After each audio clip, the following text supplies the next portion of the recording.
Carolyn Doobie here. What's the play for today? Well, I'm gel printing using something from a hotel, and this one was actually fairly unusual to me, so I was very excited when I saw it. And that is the hotel toiletries. Usually they're round, but this one was oval, and I thought, oh, how much fun to make patterns on a plate with that. So come and join me and see what this creates. I'm going to start by putting a little amount of paint on here. And actually, that's a little too little, which is something that doesn't usually happen for me.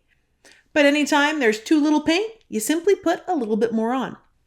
And what's made it possible for someone like me, who is so heavy-handed with paint, to be able to put a small amount on, are the caps that are on these tubes. Now, these are not the ones that come with it. These are separate ones that you purchase from Amsterdam and you can put on. And what these have allowed me to do is I have a cap that will close and seal, but it will also give me this great little nozzle so I can put a small amount of paint out if I want to. And I've had these quite a few months now and they haven't clogged. I'm actually really loving them. All right, so now I've got paint here on this gel press plate, and now in comes the fancy tool.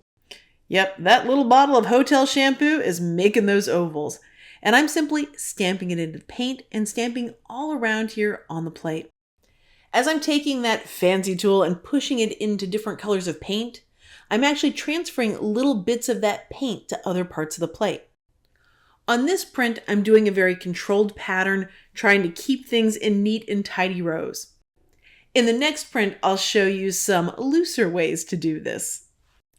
One of the benefits of using something like this to make patterns is it's really easy to hold on to because it's kind of got that tall shape, since it is a toiletry bottle after all. You've got something to hold on to as you're stamping that image all around the plate.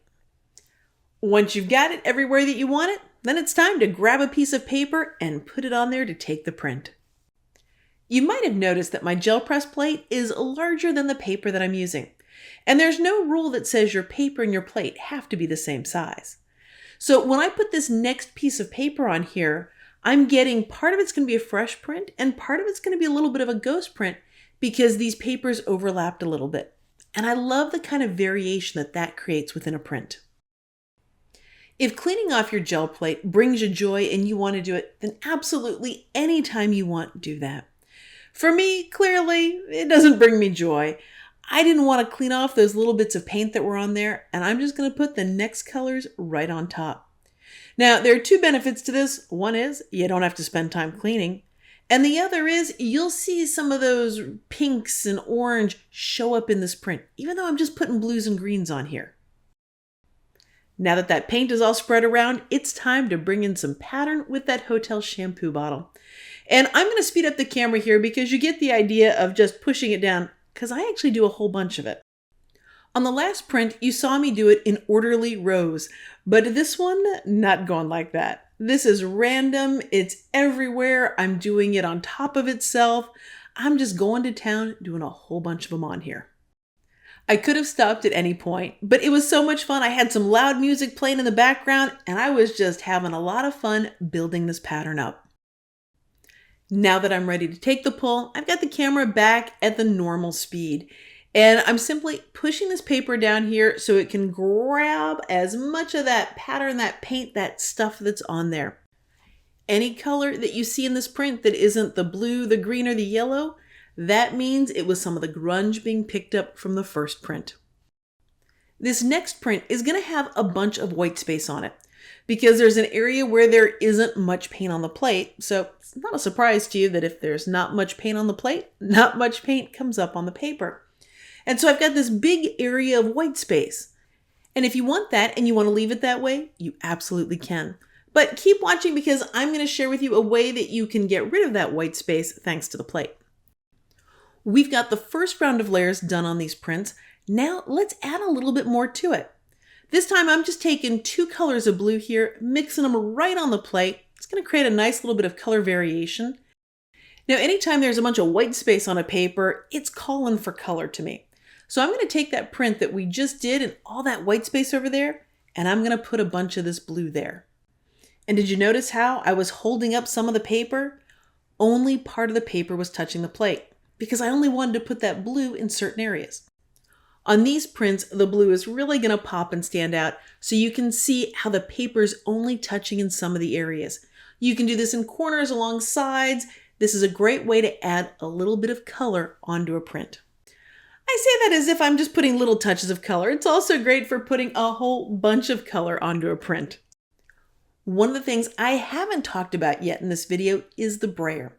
And the brayer that I'm using is by a company called ESSDEE, and a couple of months ago, I got one of them in my hand for the first time, and I gotta tell you, it was love at first sight.